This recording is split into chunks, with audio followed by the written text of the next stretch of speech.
92.7 big FM पर आप सुन रहे हैं यादों का idiot box with Nilesh Mishra season 4। कहानियां जिनमें आप मिलते हैं खुद से। दोस्तों, मैं आपको सुनाने जा रहा हूं अपनी मंडली की सदस्य पूजा गर्ग सिंह की लिखी कहानी विल। जो काम मैं करता हूं उसमें सबसे पहले अपना नाम बताना बहुत जरूरी है। अरे वही तो किसी की पहचान है, शुरुआत है हर चीज की और वही अंत भी। ऐसा क्या काम करता हूं मैं, आप जानना चाहेंगे? हमारे शहर कानपुर के एक बड़े जाने माने वकील साहब हैं, श्री राम गुप्ता। उन्हीं क्या काम करता हूं, टाइपिंग, नोटरी वगैरह वगैरह। गुप्ता जी खुद अपने आप में एक खासी शख्सियत हैं। 60 साल के करीब हो चले हैं, लेकिन नजर और दिमाग अभी भी कमाल के चौकन्ने। गुप्ता जी जितने चौकन्ने हैं उतने ही दिल के साफ और दयालु भी। इंसान, उसकी सोच और उसकी कमजोरियों को इस बारीकी से समझते हैं कि जवाब नहीं। शायद इसीलिए जो लोग एक बार गुप्ता जी के पास सलाह के लिए आते हैं वो फिर कभी कहीं और नहीं जाते, मरते दम तक। जी हाँ, मरते दम तक ही कह लीजिए, क्योंकि जो जिंदगी भर उनसे सलाह लेते आए हैं वो फिर आते हैं उनके पास अपनी जिंदगी के बाद दुनिया में रह गया अपना हिसाब किताब लिखवाने। जी हाँ, आप सही समझे, वो सब अपनी विल यानी वसीयत लिखवाने आते हैं गुप्ता जी के पास। किस लड़के के नाम नहर के पास वाली जमीन होगी, किस लड़के को बाग वाली कोठी मिलेगी, कौन सी लड़की को कितना जेवर, कितने ही घरों के राज गुप्ता जी के सीने में बंद हैं। इन सब लोगों को अपनी जिम्मेदारियां पूरी करने में मदद करते हैं गुप्ता जी, और गुप्ता जी की मदद करता हूं मैं। हजारों विल टाइप कर चुका हूं और जाहिर पढ़ भी चुका हूं। समझ चुका हूं कि इंसान जाते जाते भी अपने गिले शिकवे भूल नहीं पाता। जिंदगी जिस सोच की गलियों में गुजारी है लोगों ने, फिर उन्हीं गलियों में भटकते देखता हूं उन्हें। बंद दरवाजे के दूसरी तरफ बहुत बार गुप्ता जी की शांत आवाज किसी को समझा रही होती है कई बार कि किसी के साथ अन्याय ना हो। तो कभी कभी चिल्लाते चीखते शख्स को चुप करा रहे होते हैं गुप्ता जी, जिसको अपना हक ठीक से नहीं मिला। आदमी की खुदगर्जी का हर नमूना मुझे हैरान कर जाता है और यह भी सोचने पे मजबूर करता है कि जिंदगी रहते लोग क्यों नहीं सुधार लेते अपना जीवन, क्यों नहीं कर लेते कुछ ऐसा जो उनको मदद करे अपने गिले शिकवों से निकलने में। अरे क्यों नहीं जी लेते एक भरपूर जिंदगी, ताकि आखिरी वक्त उन जख्मों का ख्याल ही न रह जाए जो जीने की भागदौड़ में उनको मिले। रहे तो बस खुशी, साथ जाए तो बस सुकून, पीछे रह जाए तो बस खुशी और सुकून। लेकिन कैसे मिलती हैं ये चीजें और कहां मिलती हैं, ऐसा सोचता हूं मैं अक्सर, और शायद आजकल कुछ और भी ज्यादा। 92.7 बिग एफएम पर आप सुन रहे हैं यादों का idiot box with Nilesh Mishra season 4। कहानियां जिनमें आप मिलते हैं खुद से। दोस्तों, मैं आपको सुना रहा हूं अपनी मंडली की सदस्य पूजा गर्ग सिंह की लिखी कहानी विल। इस कहानी में अब तक आपने सुना, जय अपने शहर के जाने माने वकील गुप्ता जी के यहां काम करता है।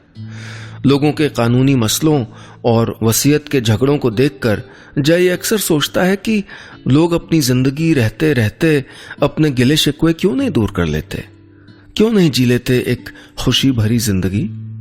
अब आगे। गुप्ता जी के यहां काम करते हुए कई साल हो गए मुझे, यहीं इसी फाइलों भरे कमरे में बैठे हुए। गर्मी की दोपहरी में जब पंखा भी चल चल के ऊँघने लगता है और पसीने से तर हुआ शरीर थोड़ी ठंडक की टोह में निकलता है, तब अक्सर ये ख्याल आता है मुझे, वही सवाल कि जिंदगी में खुशी और सुकून कहाँ है और क्या है।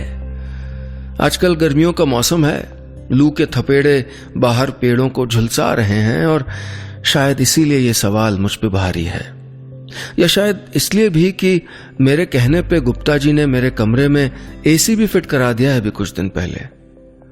लेकिन जिस ठंडक का मुझे इंतजार था वो अभी भी मेरे शरीर से होकर मेरे दिल तक नहीं पहुंची है। आदमी उस चीज को अपने दुखों की वजह तब तक मानता है जब तक वो चीज उसे नहीं मिलती। मिल जाती है तो लगता है न, ये भी वो नहीं है। और मेरे पास तो नहीं ऐसी बहुत सारी चीजें हैं, न उनके मिलने का कारण, न ही उनके मिलने की उम्मीद। छोटा था तो मां गुजर गई। मैं इकलौता था और काफी छोटा था, लेकिन पापा ने दूसरी शादी नहीं की। यही कहते रहे कि मुझको पाल पोस कर बड़ा करना ही अब उनकी सबसे बड़ी जिम्मेदारी है। मैं पढ़ने लिखने में अच्छा था और पापा चाहते थे कि मैं नामी वकील बनूं। मैंने LLB में एडमिशन भी ले लिया था, लेकिन पहला साल खत्म होते होते पापा भी गुजर गए। उनके जाते ही मेरी जिंदगी के मायने जैसे खत्म हो गए। कैसी पढ़ाई और किसके लिए? कौन चाहेगा मुझको वकील बनाना? किसको नाज होगा मुझ पर? धीरे धीरे मेरा मन पढ़ाई से उचटने लगा और वकील तो नहीं, हाँ, लेकिन वकील के दफ्तर में जरूर पहुंच गया मैं। गुप्ता जी हमारे कॉलेज में लेक्चर देने आए थे। उसी बातचीत के दौरान वो मुझसे प्रभावित हुए थे और मैं उनसे। इसीलिए जब नौकरी करने निकला तो सबसे पहले उन्हीं का ख्याल आया मुझे। कोई खाली जगह नहीं थी उनके पास उस वक्त, लेकिन फिर भी उन्होंने रख लिया था मुझे। शुरू में तो कई बार कहा भी उन्होंने कि मैं अपनी पढ़ाई पूरी कर लूं, लेकिन न जाने बस कॉलेज का रास्ता जो एक बार छोड़ा तो मुड़ के गया ही नहीं। 4 साल हो गए हैं इस बात को। 4 गर्मियां गुजर गई हैं यहीं बैठे, लेकिन इस बार न जाने क्यों दिल और दिमाग की प्यास कुछ ज्यादा ही बढ़ गई है। मॉनसून अभी काफी दूर लगता है, लेकिन जिंदगी और उसके सवाल अभी से भारी पड़ने लगे हैं मुझ पर। 92.7 बिग FM पर आप सुन रहे हैं यादों का edit box with Nilesh Mishra season 4, कहानियां जिनमें आप मिलते हैं खुद से। दोस्तों, मैं आपको सुना रहा हूं अपनी मंडली की सदस्य पूजा गर्ग सिंह की लिखी कहानी विल। इस कहानी में अब तक आपने सुना, जय अपने शहर के नामी वकील गुप्ता जी के यहां काम करता है और लोगों को कानूनी मसलों में उलझा देख ये सोचने लगा है कि क्या है जिंदगी के मायने। जय के माँ बाप गुजर चुके हैं और उसने LLB की पढ़ाई बीच में ही छोड़कर कुछ साल पहले गुप्ता जी के यहां नौकरी कर ली। अब आगे। उस दिन भी वक्त कुछ यूं ही बीता जा रहा था। दोपहर हो गई थी। गुप्ता जी कोर्ट से फारिग होकर अपने केसों के सिलसिले में आने वाले लोगों से मुलाकात कर रहे थे। मैं अपने कमरे में बैठा टाइप कर रहा था। तभी टाइपराइटर की ठक ठक के ऊपर आती एक आवाज सुनाई दी। आवाज एक लड़की की थी।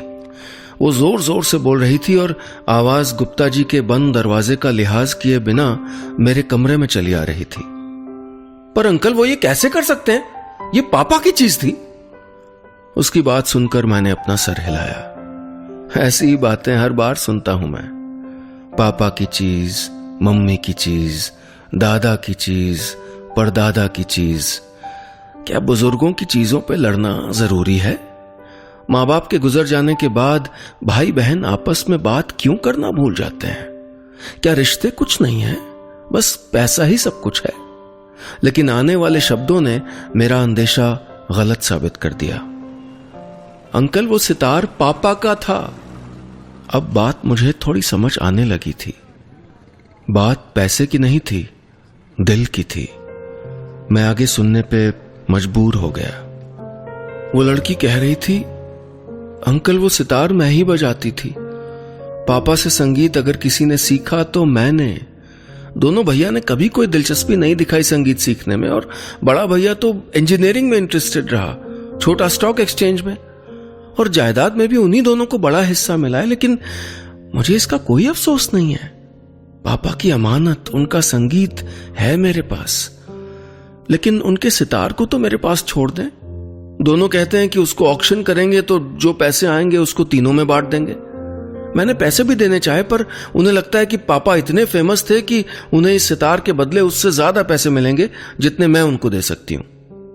लड़की इतना कह के चुप हो गई। मैं बाहर बैठा सोच में पड़ गया। दूसरी तरफ से गुप्ता जी की कोई आवाज नहीं आ रही थी। मैं सोच सकता था कि उनका दिमाग इस वक्त कितनी तेजी से सोच रहा होगा। गुप्ता जी कभी भी ज्यादा बोलने वालों में से नहीं थे और जब तक केस के बारे में पूरा सोच न लें तब तक तो बिल्कुल नहीं बोलते थे। आखिरकार मुझे उनकी आवाज सुनाई दी। अभी वो सितार किसके पास है? उन्होंने पूछा। मेरे पास ही है अंकल अभी तो, लेकिन वो कह रहे हैं कि कल परसों में आके ले जाएंगे। पापा की धरोहर है अंकल, उनकी बेटी होने की निशानी, कैसे जाने दूं वो सितार। कहते कहते वो लड़की रो पड़ी। उसकी सिसकियों से उसका गला रुंध गया था। गुप्ता जी चुपचाप बैठे उसके दुख के हल्का होने का इंतजार कर रहे थे। बहुत पेशेंस है उनमें। इस पूरे केस से मैं हैरान था और मैं आगे कुछ सोचता इससे पहले गुप्ता जी ने इंटरकॉम पे घंटी बजा दी। जय बेटा अंदर आओगे, थोड़ा नोट्स ले लो केस के बारे में, कह के उन्होंने फोन बंद कर दिया और मैं अपना नोटपैड उठा के गुप्ता जी के कमरे में दाखिल हुआ। गुप्ता जी के कमरे में खुली खिड़की से धूप आके उस लड़की के हाथों पे पड़ रही थी। लंबी लंबी उंगलियां, पतले पतले हाथ जो एक पे एक चुपचाप धरे थे। मन का गुबार शायद कुछ शांत हो गया था। एक उंगली पे सितार के मिज़राब से पड़ा गड्ढा साफ दिखाई पड़ रहा था। मैंने दूसरी तरफ अपनी सीट पे बैठते हुए उसके चेहरे में झांकने की कोशिश की। एक सादा सा सफेद सूट और पीला दुपट्टा पहने वो लड़की चुपचाप बैठी थी। उसकी एक लंबी सी चोटी एक कंधे से होती हुई लगभग जमीन को छू रही थी। चेहरा छोटा, गोल और बिल्कुल सरल। उम्र में मुझसे छोटी ही होगी। गुप्ता जी बोले, जय ये नीरू है, पंडित गिरिजा शंकर की बेटी। तुम जानते हो पंडित जी को, हमारे शहर क्या हमारे देश के बहुत मशहूर कलाकार थे। नीरू बेटा जय के साथ चली जाओ और जो कुछ मुझे बताया है उसको लिखवा दो। मैं इस बारे में सोचता हूं, फिर हम अगले हफ्ते मिलते हैं। जी कह के नीरू उठी और मेरे साथ मेरे कमरे में चली आई। मैंने कुर्सी बढ़ाई और उसे बैठने का इशारा किया। मैंने पूछा तो अपनी सधी हुई आवाज में उसने फिर वही कहानी दोहराई जो मैंने दरवाजे के बीच से अभी थोड़ी देर पहले ही सुनी थी। मैं चुपचाप लिखता रहा और कभी बीच में सर उठा के उसे देखता रहा। इस दफ्तर में पैसे और जायदाद के बारे में लड़ते तो तमाम लोगों को आते देखा है, लेकिन यादों और धरोहर पे लड़ते शायद ही किसी को। मेरे मन में नीरू के लिए हमदर्दी पैदा हो रही थी, लेकिन जिस मन में नीरू के लिए हमदर्दी पनपी उसी मन ने कहीं मुझको धिक्कारा भी। जहां नीरू अपने पापा की निशानी बरकरार रखने के लिए लड़ रही थी, वहीं मैंने अपने पापा के नाम का क्या किया? क्या रखी उनकी निशानी? कुछ भी तो नहीं। 92.7 बिग एफएम पर आप सुन रहे हैं यादों का edit box with Nilesh Mishra season 4, कहानियां जिनमें आप मिलते हैं खुद से। दोस्तों, मैं आपको सुना रहा हूं अपनी मंडली की सदस्य पूजा गर्ग सिंह की लिखी कहानी विल। इस कहानी में अब तक आपने सुना जय अपने शहर के जाने माने वकील गुप्ता जी के यहां विल यानी वसीयत बनाने का काम करता है। अपने माँ बाप के गुजर जाने के बाद जय ने LLB की पढ़ाई छोड़ के गुप्ता जी के यहां नौकरी कर ली थी। आज गुप्ता जी के दफ्तर में नीरू नाम की एक युवती अपना केस लेके आई है, जिसमें वो अपने पापा के सितार के लिए लड़ना चाहती है। उसे देख के जय सोच में है कि उसने अपने पिता की धरोहर उनके नाम के लिए क्या किया। अब आगे। नीरू उस दिन चली गई, लेकिन मैं सोच में पड़ गया। घर आके मम्मी पापा की पुरानी तस्वीरें संदूक में से निकाल के उन्हें झाड़ पोंछ के देखता रहा। माँ जो गोद में रखे मुझे निहार रही थी। पापा जिनके साथ अपनी आखिरी तस्वीर में मैं उनके कंधों से ऊपर निकल गया था। मैंने उन तस्वीरों को पहले जितनी बार भी देखा था, हर बार मुझ पे ये एहसास भारी हुआ था कि मैं दुनिया में अकेला रह गया था, कि मेरे माँ बाप बस इस तस्वीर में मेरे साथ थे, असली जिंदगी में नहीं। इसलिए हर बार घबरा के मैंने उन तस्वीरों को बंद कर दिया, संदूक में कहीं नीचे दबा दिया कि मेरे एहसास, मेरी घबराहट बार बार उन्हें ऊपर न खींच लाए। लेकिन नीरू से मिलने के बाद, उसकी बातें सुनने के बाद मैं ये सोचने लगा था कि माँ बाप की याद, उनकी धरोहर भी उनको जिंदा रखने का एक तरीका है। पहली बार मेरी हिम्मत हुई और मुझे लगा कि मैं अपनी यादों से भागूं नहीं, बल्कि उनको अपने जीने में शामिल करूं, उनके साथ जीऊं। शायद यहीं से मेरी जिंदगी के मायने निकले, शायद यहीं से उस शांति का रास्ता निकले जिसकी मुझे तलाश थी। शायद यही जड़ें सहारा दें इस पेड़ को जो 25 साल का हो चला था लेकिन कड़ी धूप में झुलस रहा था। यही सोचते हुए उस दिन मैंने अपने माँ पापा की एक तस्वीर लाके अपने ऑफिस में लगा दी थी। मैं उसके बाद कुछ काम में जुटा ही था कि धड़ाम से दरवाजा खुला। मैंने सर ऊपर उठाया तो नीरू खड़ी थी। शक्ल की रंगत कुछ अलग ही थी। नीला हरा सूट, नीली बिंदी और हाथ में एक लंबा सा डब्बा। मैंने हैरत से उसे देखा। वो बोली, गुप्ता अंकल है? मैंने कहा, नहीं गुप्ता जी तो नहीं है, कोर्ट गए, कोई काम? मैं मदद कर सकता हूं? हाँ, ये मेरे पापा का सितार है, इसे रख लीजिए प्लीज। नीरू बोली, मेरे भाई आज आएंगे पर मैं उन्हें ये नहीं दूंगी, इसीलिए यहां रख जाती हूं। देखिए, हम ऐसे चीजें अपने ऑफिस में नहीं रख सकते, इतनी महंगी चीज है और यहां शाम को कोई चौकीदार भी नहीं होता। मैंने कहा, अच्छा तो आप इसे अपने घर ले जाइए, बस मैं इसे वापस नहीं ले जा सकती हूं। नीरू अब झल्लाहट और रुलाई के बीच बोल रही थी। लग रहा था बस किसी भी वक्त रो पड़ेगी। देखिए, गुप्ता जी आ जाएंगे शाम तक, तब आप बात कर लीजिएगा उनसे। मैंने कहा, अरे मैं गुप्ता अंकल की कब तक वेट करूंगी और आगे क्या बात करूंगी? बात तो पहले ही हो चुकी है। आप यहां हैं ना, आप मेरा केस जानते हैं ना, मैं आपसे कह रही हूं बस ये सितार आप ले जाइएगा। मैं नीरू की बात सुन के हैरान हो गया। उसकी बातों में मुझे उसके सपनों का शोर साफ सुनाई दे रहा था। क्या कभी मुझको मेरे अपने सपने इतने साफ दिखाई देंगे? और क्या मैं कभी उनके लिए कदम बढ़ा पाऊंगा? 92.7 बिग एफएम पर आप सुन रहे हैं यादों का edit box with Nilesh Mishra, season 4। कहानियां जिनमें आप मिलते हैं खुद से। दोस्तों, मैं आपको सुना रहा हूं अपनी मंडली की सदस्य पूजा गर्ग सिंह की लिखी कहानी विल। इस कहानी में अब तक आपने सुना, जय अपने शहर के जाने माने वकील गुप्ता जी के यहां काम करता है। उसके माता पिता के गुजर जाने के बाद जय ने अपनी LLB की पढ़ाई छोड़ के नौकरी कर ली थी। गुप्ता जी के यहां अपने पिता के सितार को लेके आई नीरू से मिलके जय फिर अपनी जिंदगी और अपने सपनों के बारे में सोचने के लिए मजबूर हो गया है। अब आगे। नीरू की सितार अपने घर रख लेने वाली बात सुन के मैं अड़चन में पड़ गया था। मना किया तो ये रोना शुरू कर देगी, रख लिया तो पता नहीं गुप्ता जी क्या कहेंगे। लेकिन अभी वो सामने थी और उसका रोना, सो मैंने कहा, अच्छा ठीक है, मैं ले जाऊंगा, आप बैठिए। तो मेरे कहते ही वो शांत हो गई और बैठ गई। थोड़ी देर कमरे में चुप्पी छाई रही। तभी उसकी नजर मेरे कमरे में लगी तस्वीर पे पड़ी। ये आपके मम्मी पापा? नीरू ने पूछा। जी, मैंने कहा। अब दोनों ही इस दुनिया में नहीं है। Oh, I am so sorry, Neeru बोली। लेकिन फिर तो आप और भी अच्छे से समझते होंगे कि कितना जरूरी है मेरे लिए ये सितार। ये सितार ही नहीं है, ये मेरे पापा का सपना भी है। उनका सपना था कि मैं बहुत अच्छा सितार बजाऊं, और मैं कोशिश कर रही हूं, हर रोज रियाज करती हूं, सुबह भी और शाम भी। नीरू कहती जा रही थी और मैं चुपचाप सुनता जा रहा था। उसकी बात सुन के मुझे लग रहा था कि सच अपने माँ बाप को जिंदा रखने का, उनको अपनी जिंदगी में शामिल रखने का इससे अच्छा तरीका क्या हो सकता है कि उनके सपनों को पूरा किया जाए।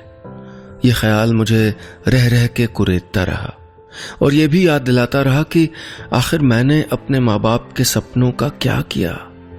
वो ख्वाब जो मेरे पापा ने देखा था कि मैं वकील बनूं, मैंने अपनी कमजोरियों की नजर कर दिए थे वो सारे ख्वाब।